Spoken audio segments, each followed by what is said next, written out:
With the WINN FM News, I am Kevin Brown. Our top stories. Regional experts on the lookout for possible spike in avian influenza virus. Traffic officer advocates for adherence to traffic laws, especially concerning child safety while driving. Gold declarations record minimal increase and more from Guyana. Prime Minister Philippe Pierre reaffirms commitment to safety and security in St. Lucia. Internationally, Israel and Hamas have agreed on a ceasefire deal to halt war, says Qatari Prime Minister. Now, the details. Just days after being taken into police custody for actions that led to a fatal traffic accident, Glenn Keith Richardson has been formally charged in connection with the incident that claimed the life of 4-month-old Mikhaili Edwards of Halfway Tree. Police confirmed on Wednesday that Richardson, a resident of Wingfield Road, Old Road, faces 3 charges. He has been charged with causing death by dangerous driving, injuring a person, namely Tiana Phipps, by wanton driving, and injuring a person, namely Khadidra Lewis, by wanton driving. According to the police, Richardson's reckless driving caused the head-on collision, which left both Phipps and Lewis injured. This tragic incident has reignited concerns about road safety, especially following the recent deaths of 5 people in another crash in the New Guinea area. In response, law enforcement officials and government representatives are urging drivers to prioritize safety on the road. They are calling for reduced speeds, consistent use of seatbelts, and the placement of child seats in vehicles to protect young passengers. In a recent edition of Island Tea, Donnelly Libert-Shiverton of the Traffic Department reiterated the importance of safe driving practices. Traffic Department has their work cut out for them. They were saying Christopher Nevis Police Force has their work cut out for them. And so, together with the general public, it's an effort that we all have to work together. Drivers, you are held accountable. You have a sense of responsibility when you're driving. We would have had, I think, 13 in 2024 and 1 already for 2025.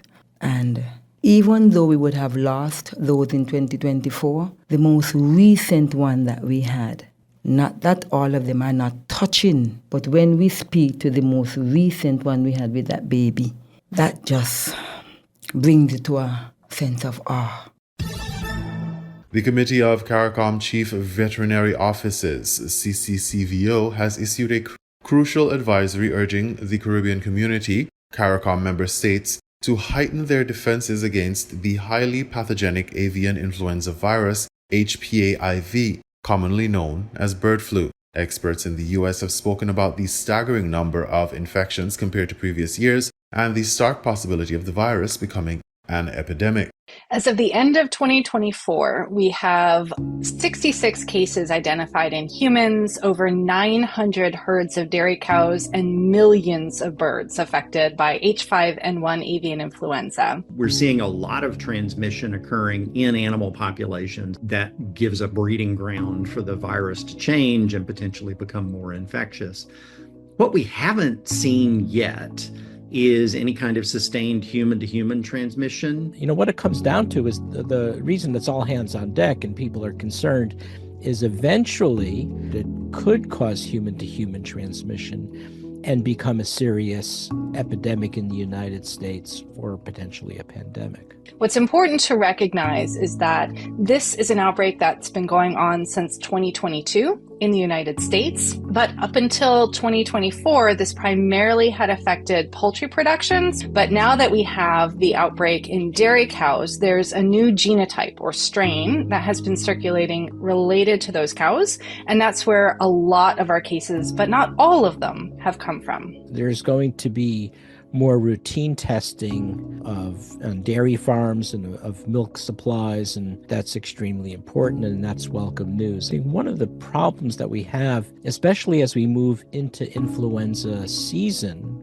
is that there's the risk that if you're a physician, if they want to do influenza testing, they're only really testing for the usual seasonal influenza. They're not testing for H5N1, because that type of testing is not widely available for people.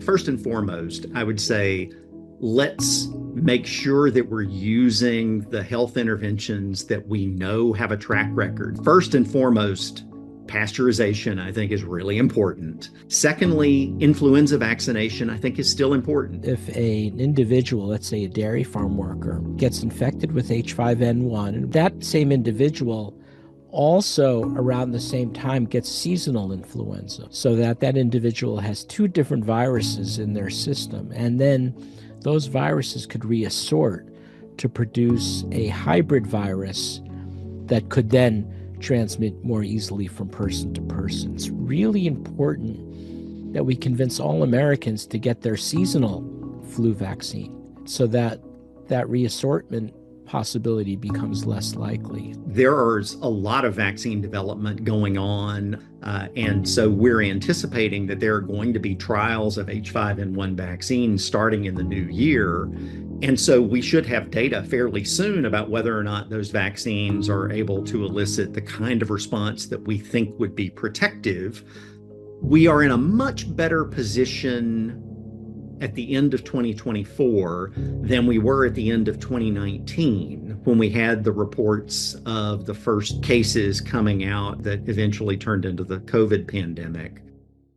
According to the Pan American Health Organization, PAHO, this disease poses a significant risk to both avian and human populations and has been linked to alarming spikes in cases among non-avian species. Migratory birds are the primary vectors. The primary vector for the virus is introduced by migratory wild birds, prompting urgent action from local authorities to prevent its spread. Various measures have been recommended to improve regional preparedness against HPAIV. Strategies include a comprehensive review of national HPAI emergency plans, enhanced surveillance, and early detection mechanisms. The committee has also emphasized the importance of collaboration among member states regarding diagnostic capabilities and data sharing initiatives. Furthermore, they advocate for increased coordination among development partners and a unified One Health approach involving public health agencies focused on environmental and animal health. The committee calls for robust public awareness campaigns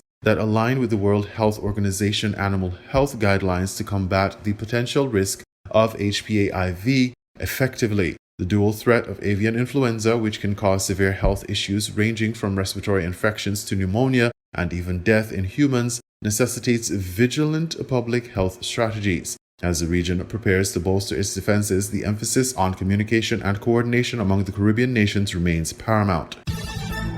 St. Kitts and Nevis has experienced a tragic increase in road fatalities, most recently underscored by the heartbreaking death of 4-month-old Mikairi Edwards. Following this incident, the traffic department has intensified its appeal to the public, urging drivers to be more cautious and conscientious while driving. The loss of such a young life has prompted concerns regarding child safety on the roads, particularly in light of heightened traffic incidents that have marred the Federation. Traffic Officer Donnelly Liebert-Chiverton emphasized the importance of adhering to road safety regulations during an interview with WINN FM's Island T. Officers on the road, these are the things that we have to put in place, but you as a taxpayer must do your part. Officer Donnelly's remarks illuminate critical aspects of child passenger safety, particularly the proper installation and use of car seats. The officer elaborated that for children from birth to 5 years old, the car seat should be positioned in the rear of the vehicle with the child's face directed towards the back, as this is essential for safeguarding their vulnerable necks and spines during collisions. The legal requirement for seat belts extends to front seat passengers and mandates their use for children aged 5 to 14 in the back seat. Neglecting this safety measure can result in a fine of $150, which increases if not paid on time. Officer Liebert-Chiverton's insistence on strapping in children is echoed by both a legal obligation and a moral imperative. That car seat is so important for our children, she cautioned, reflecting on the fatalities that may arise from neglecting such fundamental safety precautions. Despite escalating traffic fatalities, with recorded deaths climbing from 5 in 2023 to 12 in 2024, the responsibility for ensuring safe driving practices lies heavily on parents and guardians. Liebert-Chiverton urged adults to be vigilant, particularly as inexperienced young drivers begin to take control of vehicles. She pointed out the risks posed by parents allowing their children without valid driver's license to operate vehicles under the guise of informal instruction. We want to let the general public know that you, as a parent or a guardian, cannot teach your children to drive unless you are an instructor. You must have an instructor's license. And here's where it all begins, you know. Here is where all of this begins. It starts with you giving your children permission to get behind a wheel, knowing that they don't have the driver's license to drive the vehicle. You as a parent do not have the appropriate license either to teach your child. You might say, oh, he's only my son, he's only my daughter. That is wrong. We start things wrong, and sometimes they end up wrong. She lamented, adding that these practices could lead to disastrous consequences. The officer highlighted the necessity of compliance with established road safety protocols, which can safeguard drivers and passengers from unforeseen accidents. The Sustainable Road Safety Projects Committee, led by the Attorney General Garth Wilkin, has proposed immediate interventions to alleviate the growing road safety crisis. These include constructing speed bumps in high-risk areas and stiffer penalties for violations such as reckless speeding and irresponsible driving. While these measures are critical, it remains imperative that community members collectively embrace a road safety culture, acknowledging that every individual's action on the road can impact the lives of many. As the nation grapples with grief and renewed determination for change, the overarching message remains: we must prioritize child safety and responsible driving on the roads. Despite repeated calls from health officials in the Federation for residents to prioritize their health, diabetes continues to pose a serious challenge, raising alarm bells across the nation. Over the years, the number of diabetes cases has risen significantly, a trend that deeply concerns the St. Kitts Nevis Diabetes Association. Unfortunately, the numbers are increasing. We're seeing new persons coming with the diagnosis of diabetes practically on a weekly basis. Dr. Reginald O'Loughlin. And that is a reflection of what's going on generally throughout the whole world. The World Health Organization, their figures reflect that. The International Diabetes Federation, to which we belong, our association belongs to the International Diabetes Federation, and I presently sit on the executive board of the International Diabetes Federation representing our whole region. And so the numbers in relation to diagnosis for diabetes in the region and in St. Kitts, of course, it's not looking good. We're going up. Further explained that this trend aligns with global patterns. And that does not all go well for the future, because when numbers of diagnosed diabetics go up, complications as well, which usually is a percentage of the persons suffering with diabetes. So the more persons you have with diabetes, the more you're likely to see with kidney failure, with amputations, with blindness. And that is the disturbing part. We were hoping that by virtue of our educational pursuits, that we will be able to impact the way in which people approach diabetes. So even if you do have the diagnosis, you can delay the onset of the complications by doing two simple things: eating differently and exercising a bit more. While data for 2024 is not yet available, as at 2023, the Federation reported approximately 6,400 confirmed cases of diabetes, according to the International Diabetes Federation. Those things are sometimes like pulling teeth. Diabetes doesn't have pain associated with it, so people don't have that constant reminder to eat well every day and to exercise properly on a regular basis. That's the problem. The rising trend is particularly troubling, given the efforts of the St. Kitts Diabetes Association to educate the public and mitigate the impact of the disease. Dr. O'Loughlin also highlighted a significant challenge faced by the association. Like I said, we're limited by virtue of not having a home. If we had a home, an office where people can come and get information, that would make it a little bit easier. Some of the associations in the Caribbean, like Barbados and so on, they have homes where people can come and get information. But what we plan to continue doing is our quarterly meetings, where we focus on a particular aspect of diabetes. problem is expected to further worsen following the busy Christmas carnival season, during which many residents disregarded healthy eating habits. For 2025, the St. Kitts Diabetes Association plans to increase its educational campaigns and testing efforts to ensure that more residents are aware of their health status. In regional news, gold declarations record minimal increase and more from Guyana. Guyana News Source reports. Guyana recorded a slight increase in gold production last year as the country continues to battle illegal raids, gold smuggling, and labor shortages, among other challenges. The Minister of Natural Resources, Vikram Bharat, disclosed that in 2024, the country produced 434,067 ounces of gold, just 1,954 ounces more than it did in 2023. That year, 432,113 ounces of gold were declared. Though the increase in production was minimal, revenues generated from gold production increased by $181 million. The figures represent the first increase in production in 9 years.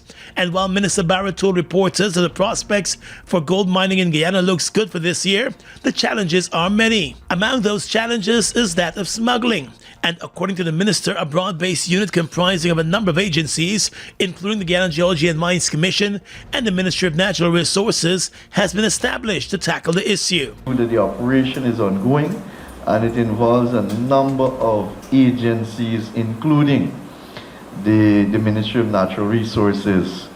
So that is an ongoing process, and will continue and intensify. We've been getting information, and we act on information as we get them. And we are encouraging any Guyanese or any person with information, share it with us. In 2024, the mining sector was hit hard by reports and allegations of smuggling. In one case, a mother and daughter and one of their employees were caught trying to smuggle 240 ounces of gold disguised as silver through the Chenijagan airport at Temeri. The gold was valued at $500,000. In another matter, the U.S. Treasury Department issued sanctions against gold miner Nazar Mohammed, his son Azruddin Mohammed, and their companies, along with Permanent Secretary May Thomas. The Mohammeds were sanctioned for allegedly engaging in tax evasion, gold smuggling, and under-declaration. It is alleged that the Mohammeds Enterprise Company omitted more than 10,000 kilograms of gold from import and export declarations and avoided paying more than $50 million in taxes to the government of Guyana. Minister Barrett said though the Mohammeds dealer license and gold mining permit were not suspended in 2024, the government suspended all transactions with the family and their enterprises.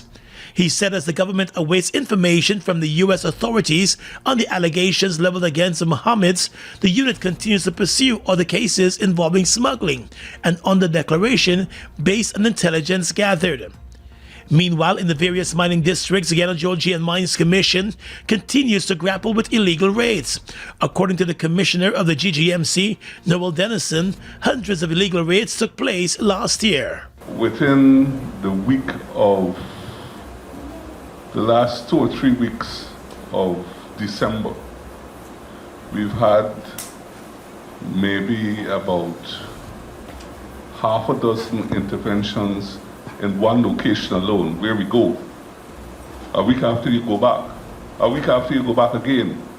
So if we were to keep track of that, and that's not the only area where that's going on, I would figure that we have quite a few hundred of those activities that we would have been responding to over the year. He said while smuggling and raiding are of major concern, the sector has also been hit by poor weather and the labor shortage. However, there are many challenges that we are still faced with in the sector, weather being a big challenge.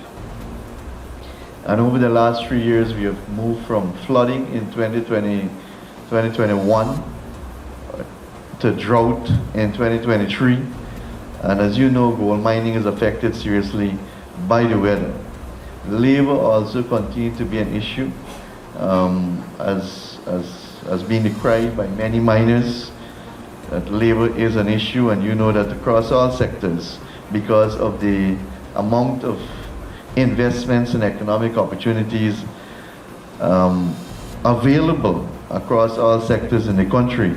It has put a strain on the labor force, with many persons moving away from the mining sector. The Natural Resources Minister said the gold mining industry continues to face challenges, and the Natural Resources Ministry will continue to work with large, medium, and small-scale miners to ramp up production by utilizing better recovery methods and putting infrastructure in place to access mining sites much easier. A chemical tanker, which the Guyana Maritime Administration Department says is fraudulently bearing Guyana's flag, has been detained by the authorities in neighboring Venezuela for unauthorized entry into Venezuelan waters. The Maritime Department said the vessel is not registered in Guyana and is therefore not authorized to fly the flag of Guyana or claim Guyanese nationality.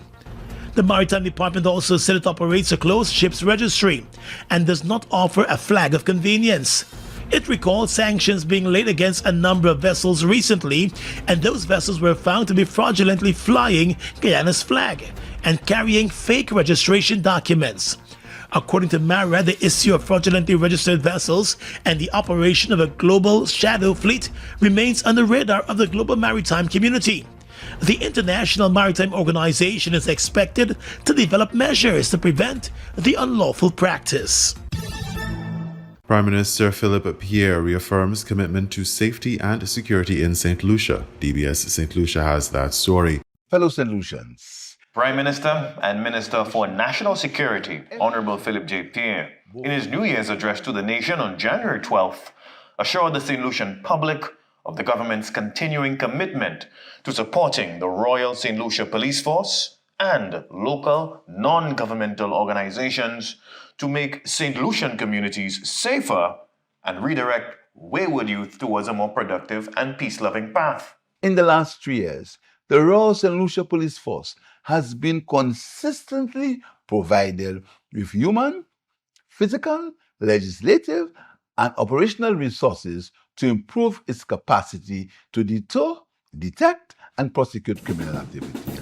The police force confronted the challenges of 2024 and pressed on, registering significant law enforcement and anti-crime successes.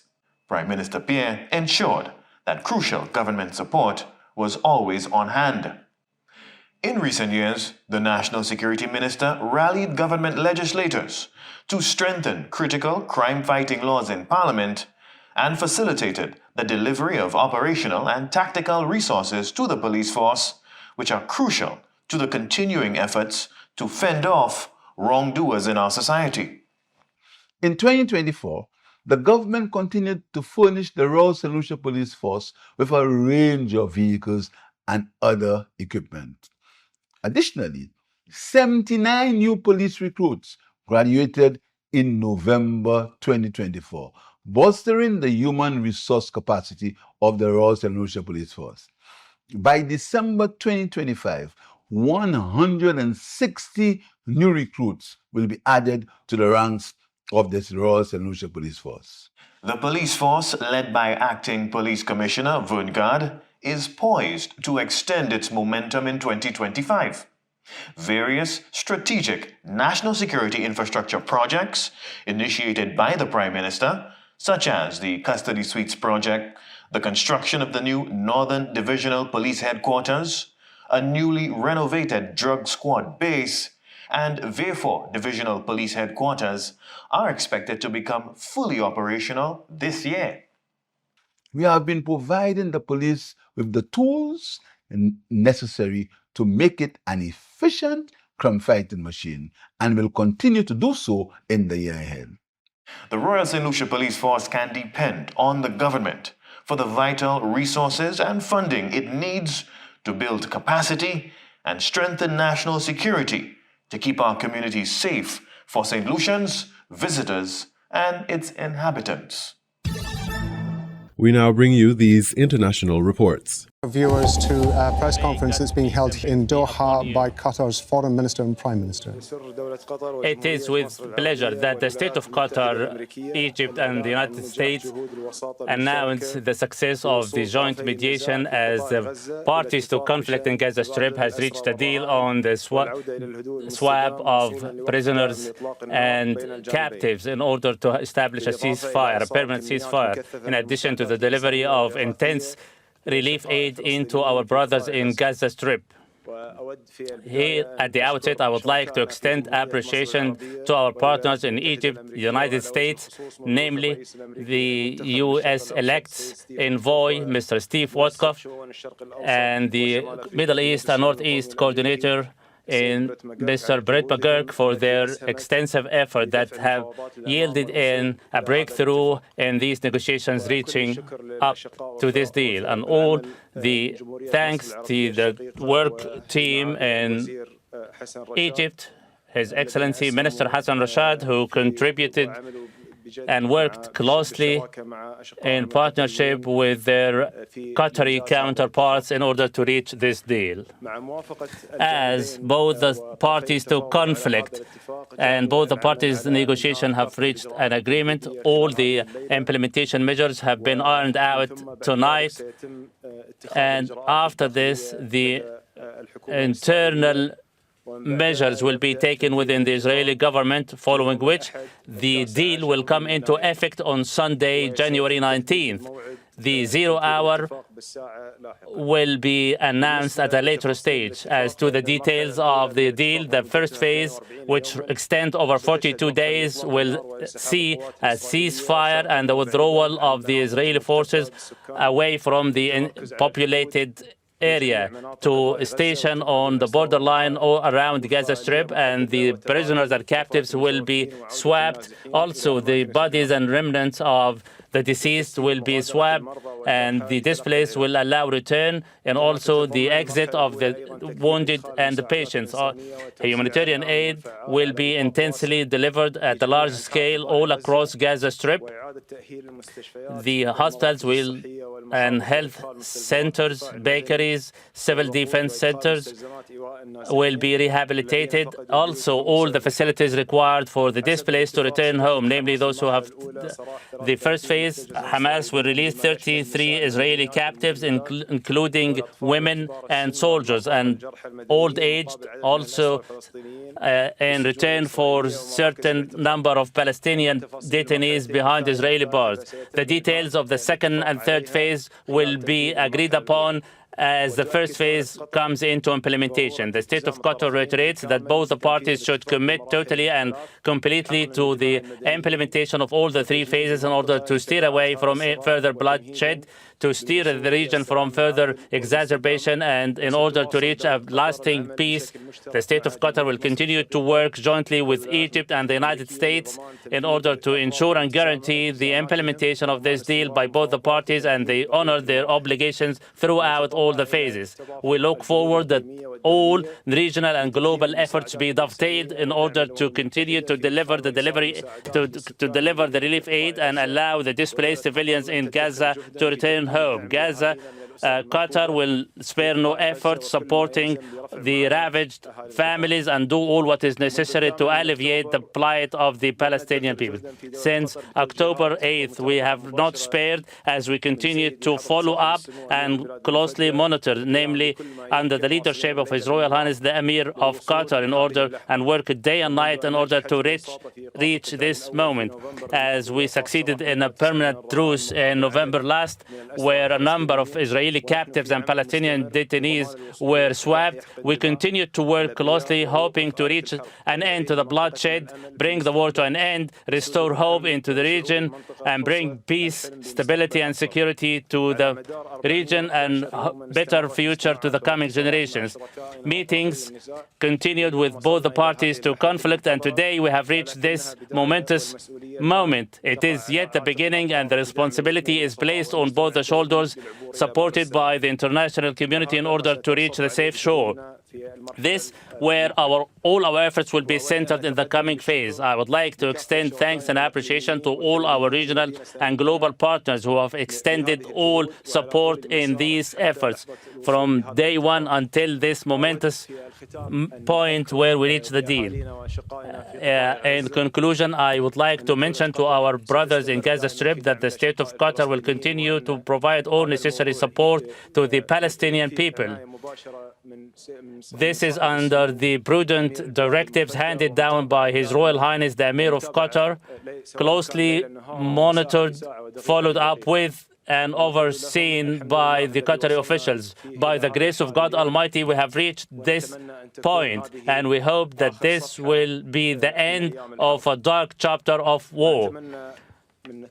We appeal to both the parties to commit and honor all the terms and conditions of the deal and continue with the implementation of all the measures as detailed in the agreement. The State of Qatar will continue to work jointly with their partners in order to ensure the deal is fully implemented, permanent stability is restored in Gaza Strip, and we will not abandon our brothers in Gaza Strip. Ukraine's President Zelensky has held talks with the Prime Minister of neighbouring Poland, Donald Tusk. The meeting comes after critical infrastructure in western Ukraine was hit in what local officials described as a massive Russian attack. President Zelensky saying some of the attacks were concentrated in the city of Lviv, close to the border with Poland. No reports of any casualties so far, but Ukraine has imposed emergency power cuts in 6 regions in response and says Russia targeted gas infrastructure and other energy facilities. We've just seen a joint news conference with Mr. Tusk. President Zelensky saying that he was looking ahead to Donald Trump's return to the White House and the influence that could have on the war between Russia and Ukraine. Let's have a listen. In 5 days, in the US, a new president will be sworn, and we are waiting for looking ahead to this cooperation according to the concept peace through force, through strength. Sanctions are important in this context. This semester will be also important for us in our cooperation conducive to the EU membership for Ukraine. We should be very, very effective in opening negotiation chapters. We should be able to open a few of them during this semester. Diplomacy, security, economy are at stake. The faster Ukraine will become a member of NATO and EU, the faster we will achieve this necessary stability and sustainability on the political level. They very much seemed aligned, President Zelensky and Donald Tusk, when we were watching that news conference. And the Prime Minister said that all of Europe was committed to spending more on defence. Without any doubt, if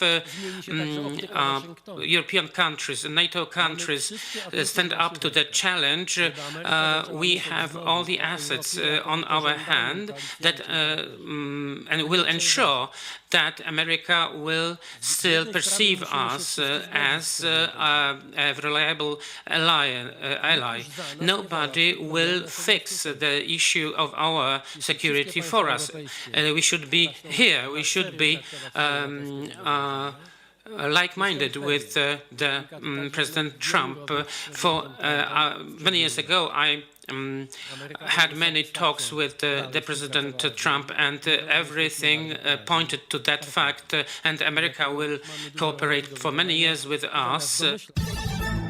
You were listening to the WINN FM 98.9 newscast. Our top stories were: regional experts on the lookout for possible spike in avian influenza virus. Traffic officer advocates for adherence to traffic laws, especially concerning child safety while driving. Gold declarations record minimal increase, and more from Guyana. Prime Minister Philippe Pierre reaffirms commitment to safety and security in St. Lucia. Internationally, Israel and Hamas have agreed on a ceasefire deal to halt war, says Qatari Prime Minister. Thank you for listening.